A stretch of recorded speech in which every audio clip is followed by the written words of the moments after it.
Bless God. This is the day the Lord has made, and I shall rejoice and be glad in it. I'm up earlier today. Sun isn't even come up yet. I believe it's probably going to be some cloudy and some rainy stuff going on here. But that's because the autumn season is about to come in and grass is about to go dormant after it's been fried and denied the sustenance of water that it's needed. But that's all due to the Lord's will, the way the word works in the life of everything that has breath. And, believe it or not, plants breathe too. That's how we get oxygen. That's how we get oxygen because plants breathe out oxygen and then they take in carbon dioxide and just those that exchange. There's always an exchange happening. Okay, and bless God, I think that God just gave me what I'm supposed to talk about right now because I don't sit down or write a script and try to figure out what I'm going to do. I let the Spirit of the Lord guide me when I'm talking. I'm not perfect, okay? I'm just going to make this clear and cut and concise right now. I'm not perfect. Anybody who acts like they are sorely mistaken and they'll be brought low, okay? Because the Lord will, if you exalt yourself, if you think you're better than anybody just because of who you are or how long you've been doing something, that can be taken away from you really, really quickly. And not because any person would want to take it away from you, but if God makes it so, then you can lose everything. And I'm a witness to that. And for the record, when I say I'm not perfect, that means I still make mistakes every day. I'm alive, I'm alive, and I'm trying to do better. But the fact that I'm trying to do better says all in itself that me trying to do better is trying to work toward improving the person that I am, not just trying to do better financially or trying to build those social networking skills up or looking for people to be in relationships with. Now, there's a lot of things in this world that are built and based on relationships. But the first relationship I'm concerned with right now is my relationship with God. Because if I get my relationship right with God and keep it that way and continue to focus on Him and who He is in my life, first and foremost, all the time, through Jesus Christ, then all the other relationships work out. How do you think Jesus grew in stature and gained favor with God and with men? Because it happened that way. It happens that way when you start developing those relationships. It starts to be developed through who you are with God. Like I said, I think that the Lord has already set the pace for what's going to be discussed today. I haven't even got into chapter 2 of Ecclesiastes, and I said I'd do a series on this. And what I mean is going to be a series that covers each chapter. I'm not going to be talking about a specific subject in a series, but just as there's probably going to be 12 videos on the book of Ecclesiastes, and each is going to cover each chapter. Okay, and the way it works is I I consult with God, and I can't say what is going to be said during the time that I'm talking. And sometimes I'm thinking I only want to talk for 20 minutes, Lord, and I wind up going for an hour is because I can't put a time limit on what God wants to do. If I'm sitting here for 2 hours and going on and babbling, and if you don't want to hear anything I have to say because I'm talking too long, then that's just you being impatient, and you're not really going to receive much from God because God looks for those who are determined to stay connected to Him. And if you can take, let me give you an example. Uh, I started going to a church by where I work. And my thoughts are on that subject in itself is I think that if I can drive to work for an hour a day, if I can drive to go to work and I can drive that hour 5 days a week, I can drive an hour one day to go see God. But God is not in every church. Just because the church is active and they're preaching, using the word doesn't mean that God is there.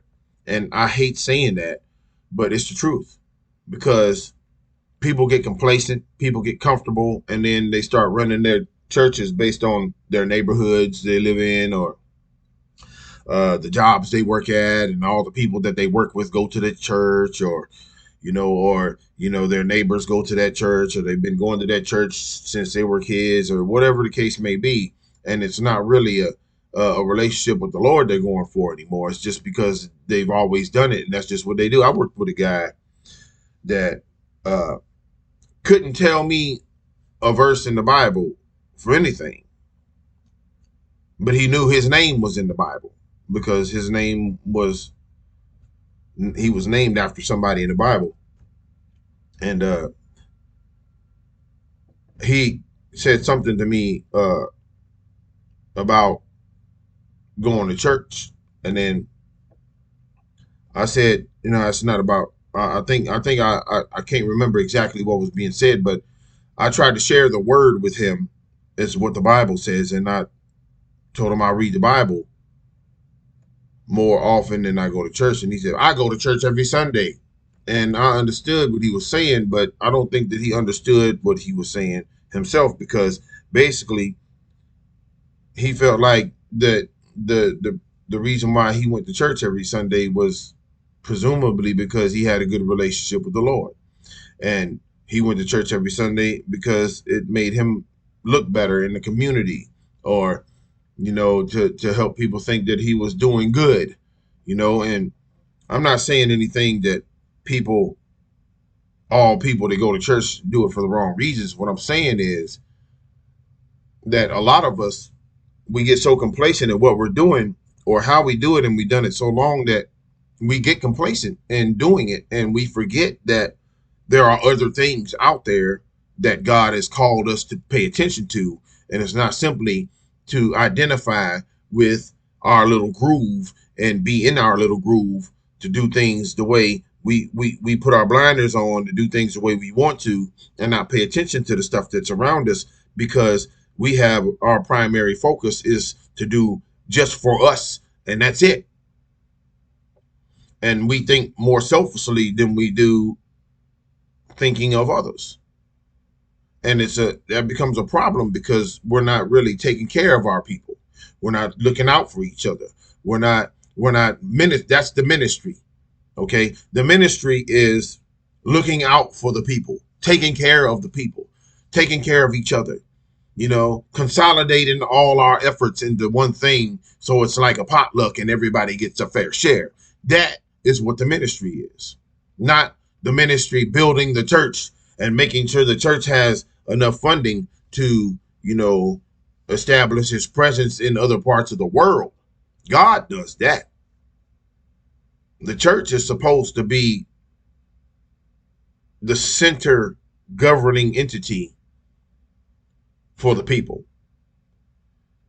The Bible says something about the government riding on his shoulders. Well, people mistake that in thinking that,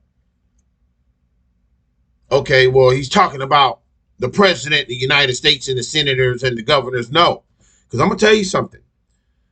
The Sadducees, and I can't say this enough, and I've said it a lot through a lot of my videos, the Sadducees and the Pharisees were the lawmakers and the governors and the senators and the presidents and the vice presidents and the king and the wannabe kings. But basically, they were the lawmakers, the legislation of Jesus' day.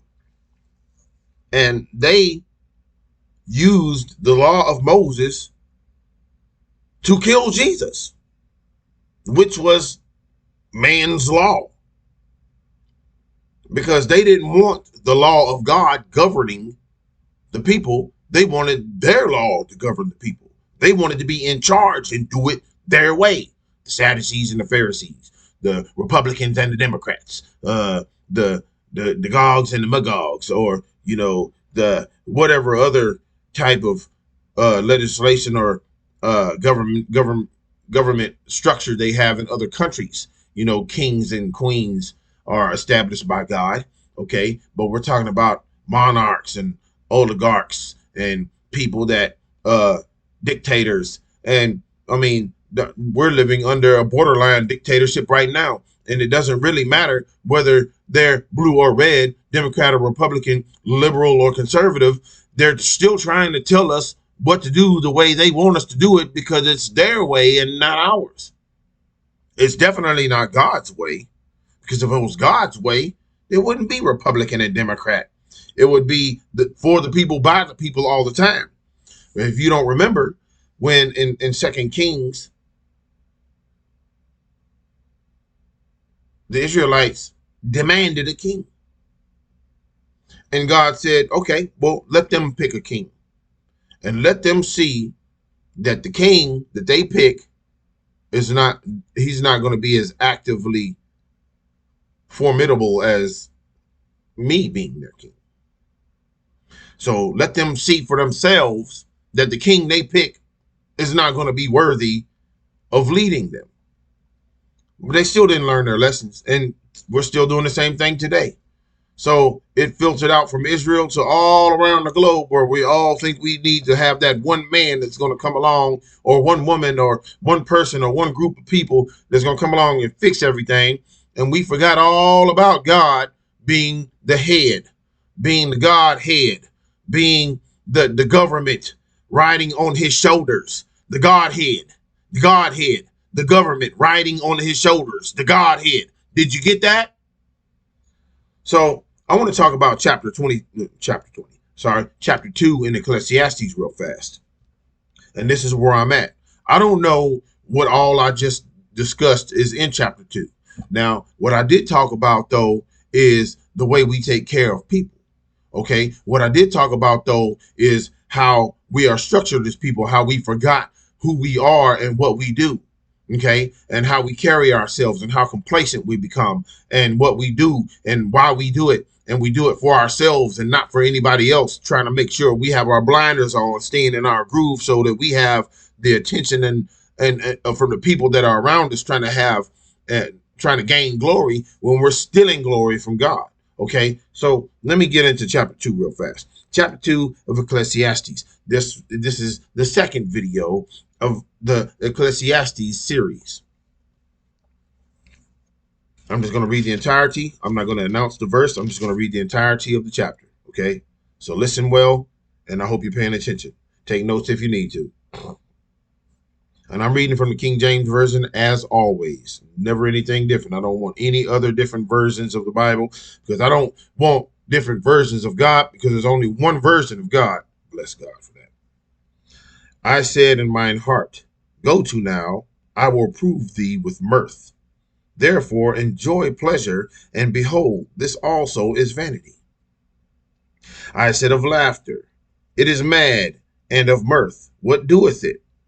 I sought in mine heart to give myself unto wine, yet acquainting mine heart with wisdom, and to lay hold on folly, till I might see what was that good for the sons of men, which they should do under the heaven all the days of their life. I made me great works, I builded me houses, I planted me vineyards, me. I made me gardens and orchards, and I planted trees in them of all kind of fruit.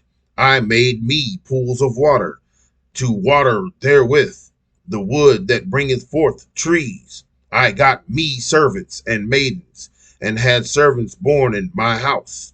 And I had great possessions of great and small cattle above all that were in Jerusalem before me. I gathered me also silver and gold, and the peculiar treasure of kings and of the provinces. I gat me men singers and women singers, and the delights of the sons of men, as musical instruments, and that of all sorts. So I was great, and increased more than all that were before me in Jerusalem. Also my wisdom remained with me, and whatsoever mine eyes desired I kept not from them. I withheld not my heart from any joy, for my heart rejoiced in all my labor, and this was my portion of all my labor. Then I looked on all the works that my hands had wrought, and on the labor that I had labored to do. And behold, all was vanity and vexation of spirit, and there was no profit under the sun. And I turned myself to behold wisdom and madness and folly. For what can the man do that cometh after the king? Even that which hath been already done. Then I saw that wisdom excelleth folly, as far as light excelleth darkness. The wise man's eyes are in his head, but the fool walketh in darkness. And I myself perceived also that one event happeneth to them all. Do you know what that event is? Then I said in my heart, as it happeneth to the fool, so it happeneth even to me. And why was I then more wise? Then I said in mine heart, that this also is vanity. For there is no remembrance of the wise more than of the fool forever. Seeing that which now is in the days to come shall all be forgotten. And how dieth the wise man as the fool? Therefore I hated life, because the work that is wrought under the sun is grievous unto me. For all is vanity and vexation of spirit. Do you understand where he's going with this? Yea, I hated all my labor which I had taken under the sun, because I should leave it unto the man that shall be after me. And who knoweth whether he shall be a wise man or a fool? Yet shall he have rule over my labor wherein I have labored, and wherein I have shown myself wise under the sun. This is also vanity. Therefore I went about to cause my heart to despair of all the labor which I took under the sun. For there is a man whose labor is in wisdom, and in knowledge, and in equity. Yet to a man that hath not labored, therein shall he leave it for his portion. This also is vanity and great evil. I'm going to talk about that in a minute. For what hath man of all his labor, and of the vexation of his heart, wherein he hath labored under the sun? For all his days are sorrows, and his travail grief. Yea, his heart taketh not rest in the night. This is also vanity. There is nothing better for a man than that he should eat and drink, and that he should make his soul enjoy good in his labor. This also I saw, that it was from the hand of God. Listen to this verse carefully now. You need to catch this, because if you don't, you're going to misunderstand verse 21 that I said I'll go over.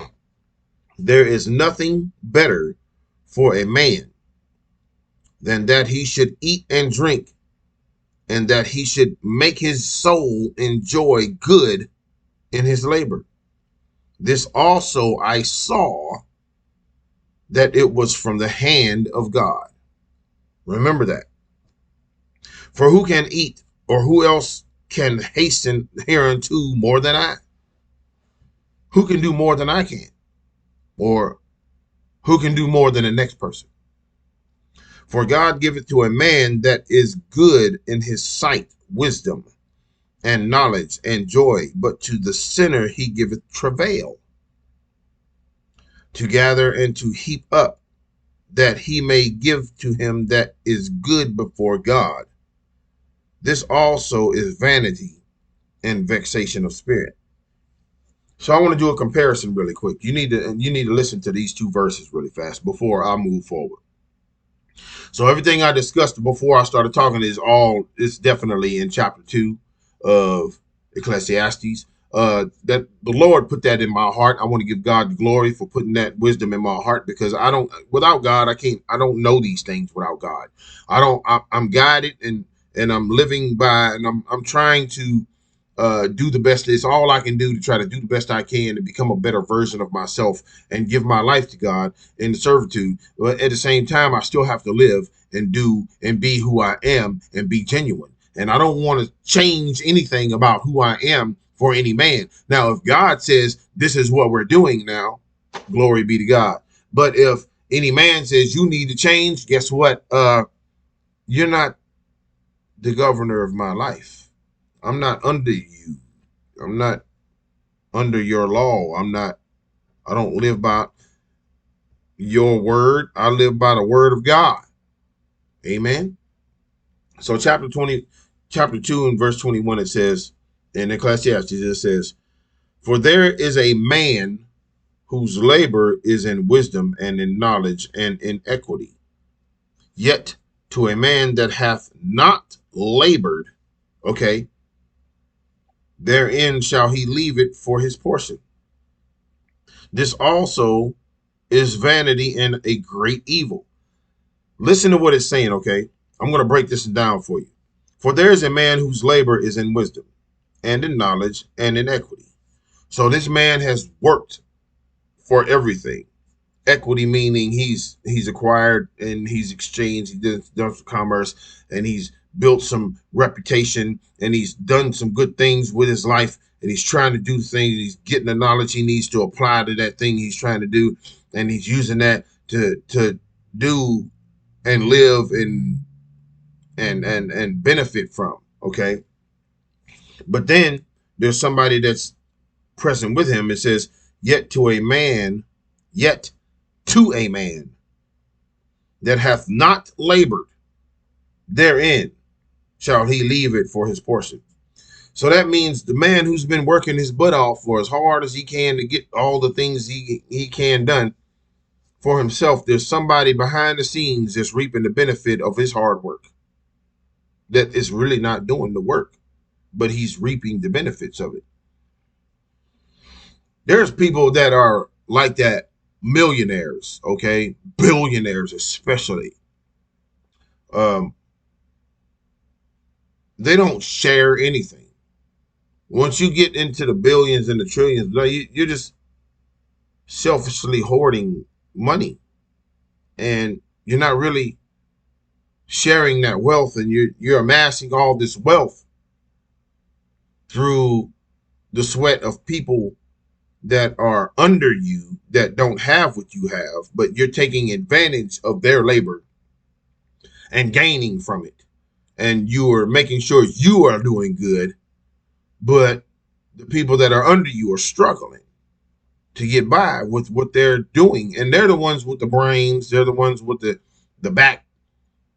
They're the ones with the wherewithal, and they're building that equity to make it more valuable. See, the equity is the value in what they have and what they're doing. So they're bringing the value to the knowledge and the wisdom in their labor, and they're doing all this stuff, and they're bringing the equity to it, and the value of it is being amassed by one individual that's not doing anything. You catch that? But the answer that God has for that through the wisdom of Solomon in the book of Ecclesiastes is this: there is nothing better for a man than that he should eat and drink, and that he should make his soul enjoy good in his labor.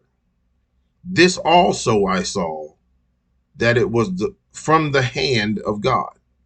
The hand of God provided us with the ability to enjoy our lives by what we're doing, not what God is not going to call. Now, there's going to be people that want to conflict with this statement, but that what I'm about to say. The Bible says, many are called, few are chosen. But the called are according to his purpose. The called according to his purpose is magnifying God over and above everything, and making sure that people understand who God is and who Jesus is, Jesus being the Son of God. Okay. And The thing about that is people misinterpret that by saying like, oh no, what is God's calling on my life? What is there something I'm supposed to do specifically? Am I supposed to be a rescuer of animals, or am I supposed to be a doctor in the field of metallurgy? Am I supposed to be a scientist? Am I supposed to be a president? Am I supposed to be a governor? Am I supposed to be a police officer or an army captain? Am I supposed to be a Navy officer? Am I supposed to be a fisherman? What am I supposed to be, Lord? Well, I'm going to tell you something. You don't, God's not going to choose for you what you do with your life. As the Father does, the Son shall do also. So what you're taught by your father or your mother or whoever you learn from, your parents, is what you'll probably wind up doing. Now, if you are to be sanctified by God from that and separate from that, the calling on your life is only not only to serve God, but to make known the gospel of Christ. That is the call of God. It's not for you to build houses and, you know, whatever you do for a profession, God has nothing. Whatever you're interested in, it's like a desire of your heart. Delight in the Lord, and He will grant you the desires of your heart. It's something that you do, not that's a practice. Whatever you do, whatever you like, whatever you try to become in this life, in this world, God has use for it, and He can use you there. But that's not that specific thing, that profession, that labor, that whatever it is you're doing, that trade, that skill, that hobby, that it's useful, but only if it's to the glory of God. So if you're good at arts and crafts, and all your arts and crafts have to do with cars and motorcycles and computers and stuff like that, God has use for that. I mean, we have use for it. It's useful. We can make use out of it, but God doesn't really regard it. This stuff here is stuff that we use for ourselves. It's vanity. It's vain. It's in vain. We're using it in vain. It doesn't bring God glory, but we can use it to bring God glory. It can be used to bring God glory, but God is not interested in the devices we use. God is using us to be the ministry to people, to minister to people, to help people, to make sure people are doing good. You see somebody struggling, just because you hate them doesn't mean you're not supposed to help them. That's the calling. The calling is the ministry. The calling is the ministry and the the gospel. That's the calling. It's not for you to be a CEO or a doctor or a lawyer or a judge. None of that. God's not interested in that stuff.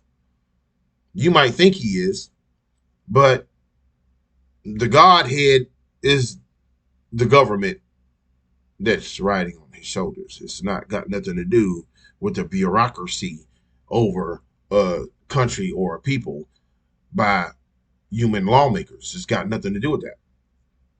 You might think it does, but it doesn't, because those people are there not because God put them there, because they put themselves there.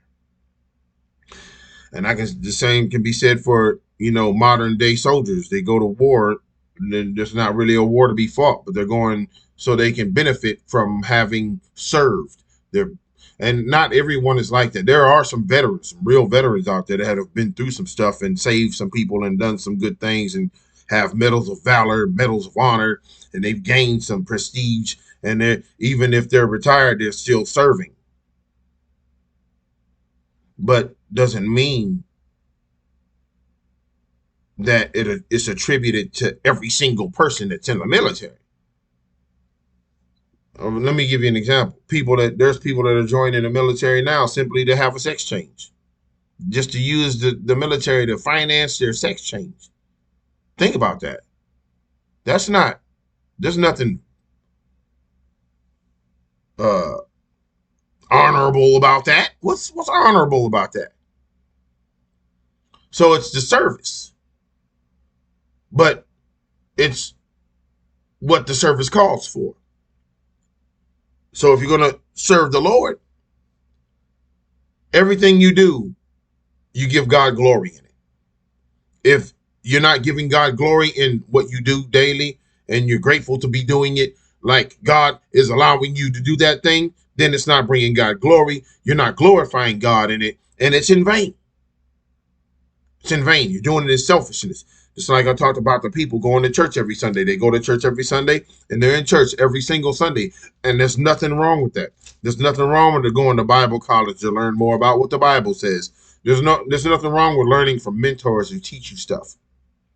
There's nothing wrong with it. It even says here, for there is a man whose labor is in wisdom and in knowledge and in equity. Building stuff, trying to get the knowledge on how to do stuff, and they that's their labor, that's their work, is learning. They're learning how to do it. So if you're not learning how to do it, if you're not teaching, if you're not learning, you should be teaching. If you're not teaching, you should be learning. Either way, but you have to put your part in it. You can't just selfishly be profiting from other people who have the ability or capacity to build that equity for you to just come by and just take it like it belongs to you, and it doesn't. So that's why God said, you robbed me of tithes and offerings. It's the same thing. It's the equity that he has in us, But chapter 2 is pretty much talking about the way we handle ourselves as people. Me, me, me, me, me, me, me, I, me, I, me, I, me, me, me, I, me, I, me. There's no God in that. So, I mean, I'll give you an example.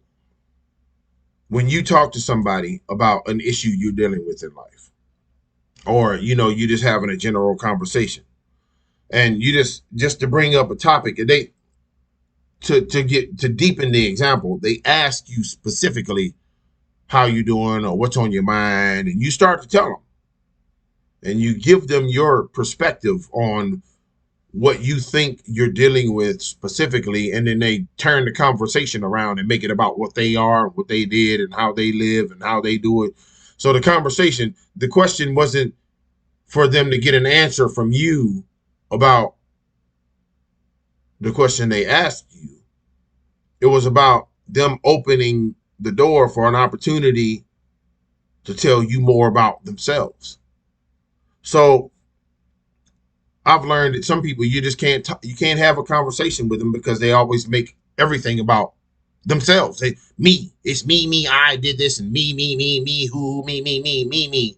And it's hard for me to talk to people that only think about themselves, because they don't understand how selfish they sound and how selfish they're being at the time. And they're not really relating the conversation to the question they asked or the question that's on the table. They're relating the information that's being dispelled for a relationship to the experience they have on a personal level and how they feel at the time, in order to make it about who they are and what they feel and how they feel about it. So it's all about themselves. I've had people say it's all about me, and I can do this, and when they say some people will use this in context with the scripture and say I can do all things through Christ who strengthens me, but they're not saying that to the glory of God. They're saying it out of selfishness, because they're not really trying to apply themselves to help anybody. They're sitting in their corner, and they're there, and they're safe because they have all their needs met, and they don't have to do anything for anybody, and they feel like they earned their place there. So they feel like they earned that place, and they really didn't work their way to it. So that's what this whole situation right here in verse 21 is talking about. They feel like they take liberties on things that they didn't work for, and they didn't earn it. They think they did, but if they earned it, they'd live in their own place, or they'd have their own thing going. They wouldn't rely on somebody else to give it to them if they earned it, because they'd already have it. Why would they need it from someone else if they already had it? Glory be to God. And sometimes you try to have a conversation with somebody,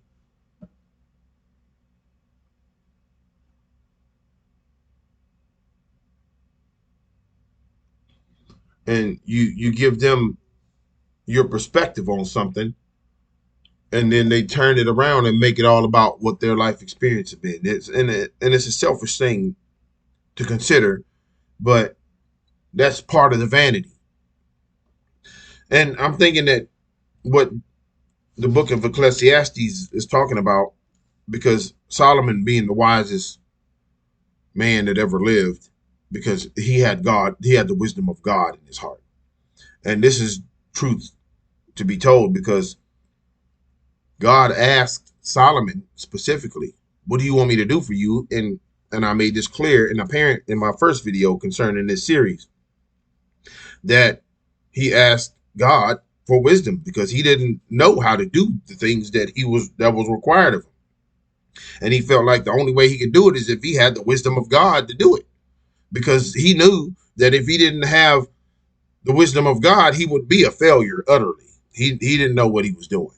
And he made sure that God understood that. And God said, you know what? Because you asked me this and nothing else, I'm going to give you everything. Bow. He could have asked God for anything. He could have, God, make me rich. God, make me wealthy. God, make me popular. Make me famous, Lord. I want to be famous. I want to be a big movie star.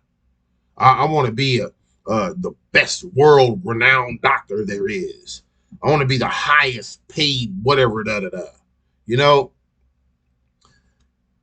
I'm looking at, I do some research sometimes, and I'm not saying that it's a bad thing to build wealth, but the wealth you build, if you're not utilizing it to make improvements to the integrity of the society that you live in, or at least the place that you are rooted in or come from, then you're doing it in vain. You don't have any real purpose behind the pursuit that you are making your endeavor about. You're just hoarding wealth, and it's not really, there's nothing wrong with being financially wealthy and having the abundance there. There's nothing wrong with building generational wealth. There's nothing wrong with this. I'm not saying it's wrong to do it, but the love of doing it is what causes the evil. So I'm going to make sure you understand the second part of this verse 21. Yet to a man that hath not labored therein shall he leave it for his portion. So he's just going to take it. He didn't work for it, but he's just going to take it. And there's people that are presidents, that have been presidents for a long time. I mean, I'm going to say this because it's not about politics. It's about the stature or the nature of a man or woman, as it were, anymore. Because we don't think enough about the type of person that we are, that we become, the things we do, the problems we've caused, the pain and hurt we've caused other people. We don't take consideration for any of that. And those of us that do are considered weak. Oh, and you softy. I'm gonna tell you, I've taken time to consider it, and I'm not saying that I'm a better man or nothing because of it, but it helps me to understand what makes sense and what doesn't. Why would I want to continue doing something I know is going to cause me pain, or anybody else for that matter?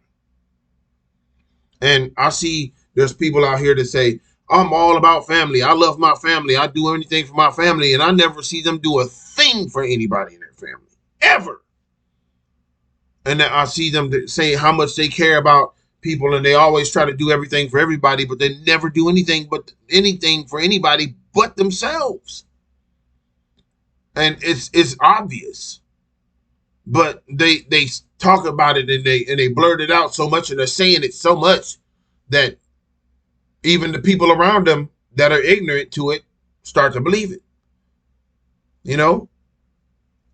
And it's sad because I know people right now that, you know, come almost from nothing and really they've always had help in everything they've done. They've always had somebody to help them. I mean, there's nothing wrong with having friends, but they didn't build anything by themselves. But they'll take credit for everything that they have as if they built it all by themselves without help.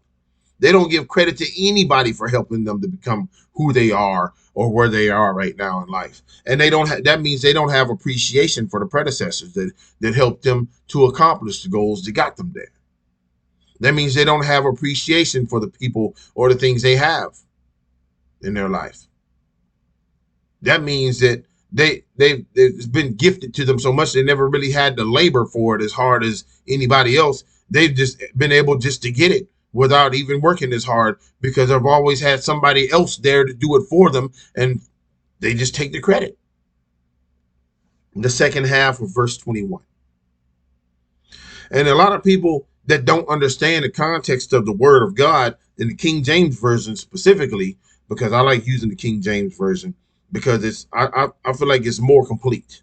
Okay, there's no derivatives. There's I think it's more complete, and it doesn't add terms that take away the context of what God is saying in the Word of God. It doesn't take away. It doesn't take away the context. As a matter of fact, it adds the context to it specifically. You have to learn the words and what they mean, but the context is there. And it's so simplified. Okay. Serving God is a lot more simple than people make it. And it doesn't have to be a chore, you know, and it doesn't have to be a burden that seems like a burden in a bad way. You know, the burden Jesus talks about it, take my yoke upon you because my yoke is easy and my burden is light. It's easy. It's so simple to do good, but it's not the practice in the nature of man to want to do good unless it's to selfishness, which is evil. And it says it right here from the wisdom of Solomon in the book of Ecclesiastes. Is a man, okay? It's not God saying this. This is a book written by Solomon, who had become a preacher after he was king of Israel. And it says here, at the end of it, this also is vanity and a great evil. So, for the love of money is the root of all evil. Not for money is the root of all evil. It's the love of, it's the love of money. It's the fact that people desire to have a relationship with money before God. The desire to have a relationship with money. Why do you see rich people are always all by themselves? I'll let that sink in on you for a minute. Why is it that very, very wealthy people never have anybody around them unless they're paid to be there? You ever thought about that? I've been watching and studying on wealth building and stuff, and every time I see somebody that is extremely wealthy, they're alone. Why is that? Because it's a vain thing. They're doing it only for themselves. It's not to be enlightened. It's not to be helpful. It's not to be encouraging or try to see that other people are doing well also. It's just for their own selfishness. There's people sitting around right now that get free paychecks that haven't had to work a day in their lives, really haven't really had to put any true hard labor into anything, and they get a weekly paycheck for doing nothing. Doing nothing. Just sitting around collecting money, doing nothing. And I found out ways to work the system. Excuse me. They found out ways to work the system so that they can benefit from it without having to do anything. And that's vain. That's in vain. It's a vanity. It's a great evil. And I can't say that enough because people are going to be who they are. I'm not the judge of anybody. I mean, like I said at the beginning of this video, I'm not perfect. I make mistakes every day. I'm alive. I'm a living, breathing man. There's nothing I can do to change who other people are, or I can't make people do anything. I try to be an encouraging voice. I try to be the one that I try to be the pillar or like maybe a cornerstone. And it's not easy to do. It's not an easy thing to do because especially people who've known you for a mistake you've made or whatever, and that's all they're ever going to know you by, and that's all they ever think of you as. And they're not ever going to see you doing anything or becoming anything better, and there's no forgiveness in their hearts about you, and it'll be their heart's content to see you fall and fail. That's not considered haters.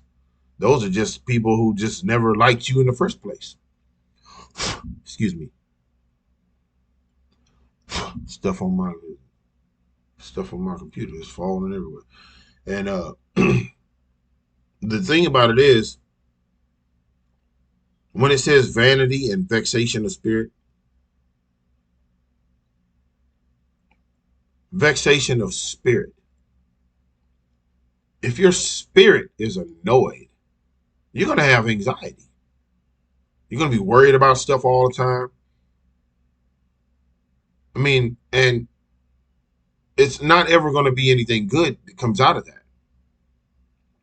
Because the only thing that's ever going to happen is you're going to selfishly be thinking about you and how you do and what you can get and help you. And trust me, I've considered my own ways, okay? And I'm talking from experience also. And I've said this before in several videos. I don't know how many hundreds of videos I have. Facebook and maybe YouTube. I'm not sure, but mostly Facebook. And I just started using YouTube not too long ago. But that's left for another conversation.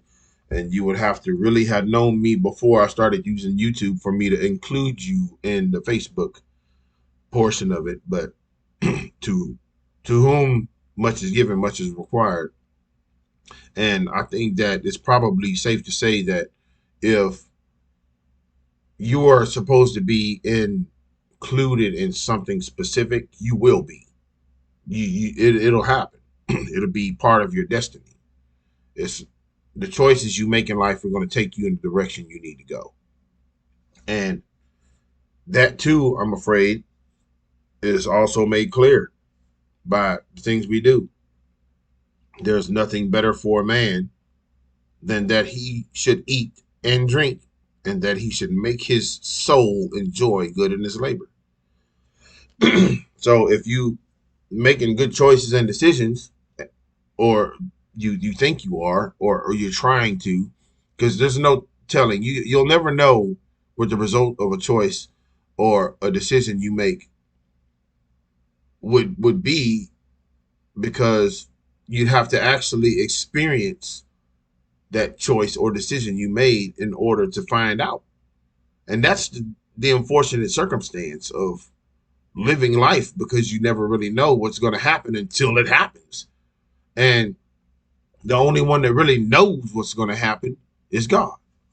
And to be more honest with you, not to seem forthcoming, but if you already have what the Bible is depicted here in the book of Ecclesiastes concerning experiential wisdom, and you've learned from your mistakes and you see a pattern leading up to that mistake for someone else, you can use the experiential wisdom that you've acquired through your own mistake making, that you've learned from your mistake, and you're not making that mistake again, but you're trying to help someone else to avoid making that same mistake, because you already seen the result and it's not a good one.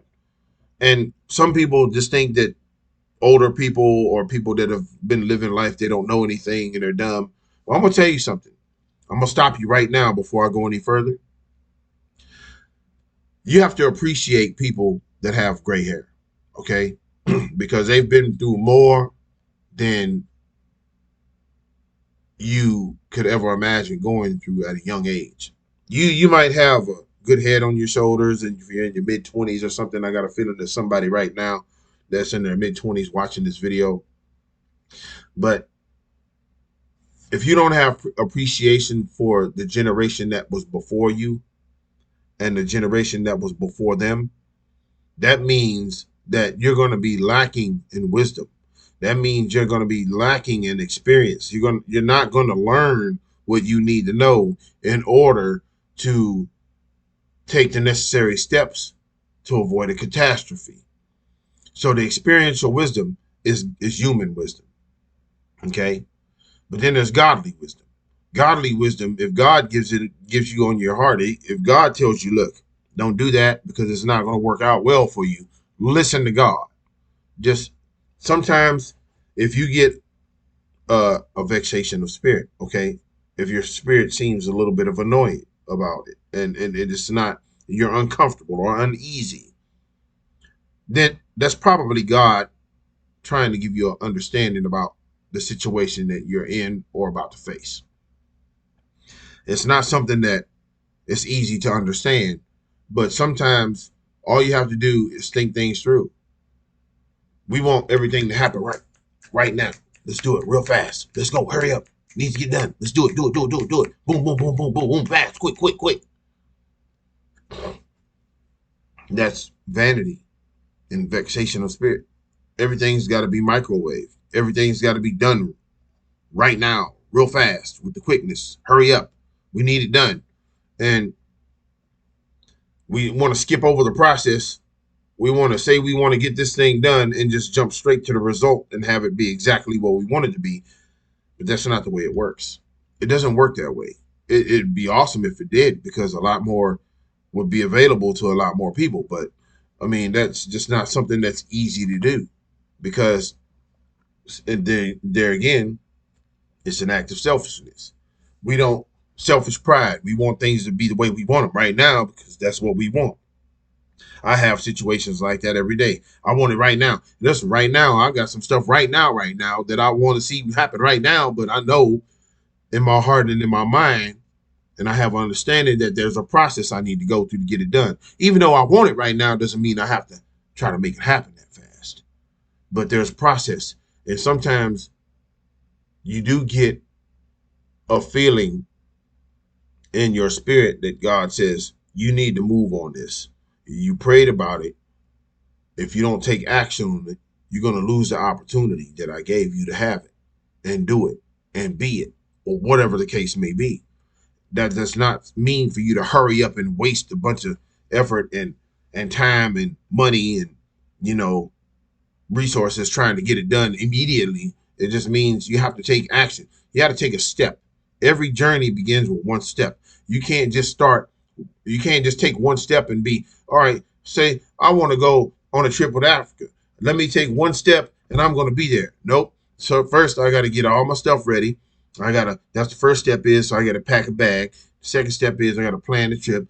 Third step is I got to take steps to get to the place where I need to go, to get somewhere else to the place where I need to go, and take some more steps to the thing that's going to take me to the place that I'm trying to get to, where I'm trying to go. And then I'll get off. And then when the plans are fulfilled, I'll have to get off the plane, and then I'll have to take more steps to get to see. So it's a process. It's not about getting it right now or doing it. It helps to have free time. It helps to have things available that work in your favor. That's all good. There's nothing wrong with that. But it's the way you use it. It's how you use it. It's what you use it for. What's the purpose you're doing it? Why do you think you need to have $1 million right now? Why do you think that you need to have $1 million? Are you trying to look like $1 million? But if you're trying to look like you're a millionaire, then you're not doing it for anything but selfishness. If you're trying to act like you the boss, then you're not doing it for anything but selfishness. You're not trying to help anybody. And the whole premise is to help the ministry. The whole premise of the ministry in itself is to be a helper. You could read back in the book of, let me see what book I'm in here, back here, so you can see the Acts of the Apostles. When you look in the book of Acts, you hear how they did the ministry in the book of Acts. It's a community of believers, man. And they let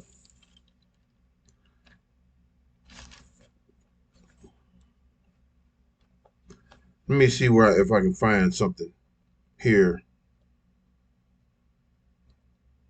because it's in chapter 2, verse,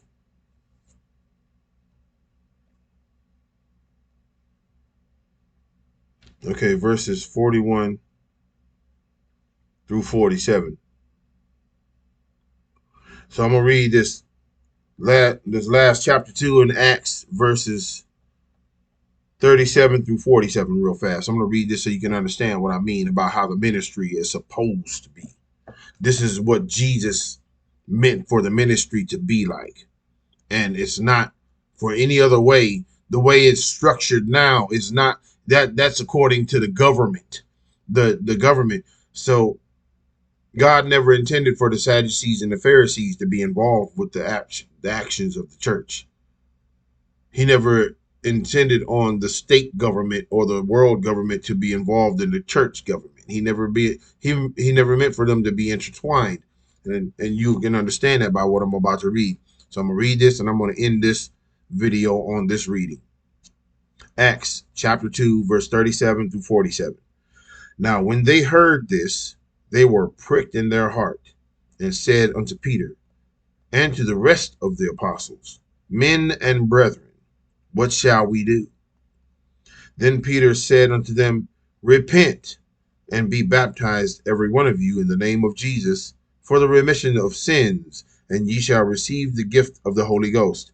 Now this is after they've been caught up, and Peter is trying to help them understand the mistakes they made, the former people that were their predecessors, the mistakes their predecessors made, and they didn't understand what was happening or why it happened or why they were there. And Peter's trying to, clarify for them. So at this point, he's already at the place, and he's done given this gospel message about Christ, and these people have come to say, "What should we do?" And he says, "Repent and be saved." And he didn't say be saved; he said, "Repent and be baptized." It doesn't say anything about being saved, but the salvation is a savior.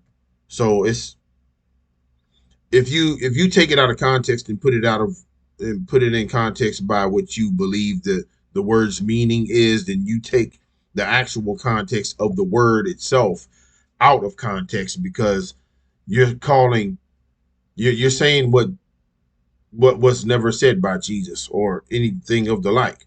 So like the Antichrist or the rapture, and those words are not in the Bible. Okay, so I'm moving on. For the promise is unto you. Okay, then Peter said unto them, Repent and be baptized, every one of you, in the name of Jesus Christ for the remission of sins, and ye shall receive the gift of the Holy Ghost. For the promise is unto you and to your children and to all that are afar off, even as many as the Lord our God shall call. And with many other words did he testify and exhort, saying, Save yourselves from this untoward generation. That's what I mean. Then they that gladly received his word were baptized, and the same day there were added unto them about 3,000 souls, and they continued steadfastly in the apostles' doctrine and fellowship, and in breaking of bread, and in prayers. And fear came upon every soul, and many wonders and signs were done by the apostles. Listen. And all that believed were together and had all things common, and sold their possessions and goods and parted them to all men as every man had need. And they continuing daily with one accord in the temple, and breaking bread from house to house, did eat their meat with gladness and singleness of heart, praising God and having favor with all people. And the Lord added to the church daily such should be saved. Saved from living the life according to the world system. Saved from being conformed to the world. That's the salvation. Being saved from being conformed to the world and being transformed by the renewing of your mind, taking all thoughts to the obedience of Christ, taking captive of all thoughts to the obedience of Christ, and living for God, as it says here. That's the government. That's the government right there. That's the government on the Godhead, the government riding on his shoulders. And they continuing daily with one accord in the temple and breaking bread from house to house did eat their meat with gladness and singleness of heart. That means they all believed the same thing. They all were living the same and doing well because they all were helping each other and taking care of each other. They all had enough because they were all sharing all of what they had all together. They were, it wasn't just, didn't say this one man had all the wealth in the world and suddenly he went into the synagogue of the church in the temple and just started sharing with everybody. It said everybody and all that believed were together and had all things common, and sold their possessions and goods and parted them to all men as every man had need. That means there was no government to be had. That was the government right there. That's the way the government, if you want to talk about how God needs to be part of the government, look at the scripture. You're obviously not in the word as deeply as you say or think you are if you don't understand what God's government is. God ordained the 12 apostles of Christ, the 12 disciples of Christ, to be the beginning of the government by way of the church, and establishing the law of God by preaching the gospel of Christ, by Christ. Through Peter was the establishment. But you'll miss all that watching Fox News. You understand what I'm saying? You'll miss all that watching MSNBC. You'll miss all that watching CNN. You'll miss all that worshiping Donald Trump. Yeah, I said worshiping Donald Trump because that's exactly what people are doing right now. They are worshiping Donald Trump. You understand me? They are worshiping this man who is a rich man who has never labored for anything. Didn't I just read something about that in Ecclesiastes? Chapter 2, verse 21. Well, no matter. That's not important. Anyway, I hope the glory of God is with you throughout your week. And I pray that he guides you and directs you and gives you inspiration and instruction and direction on what you need to do, how you need to do it, and the way it needs to be done. In Jesus' name I pray. Have a great day and a great week. Amen.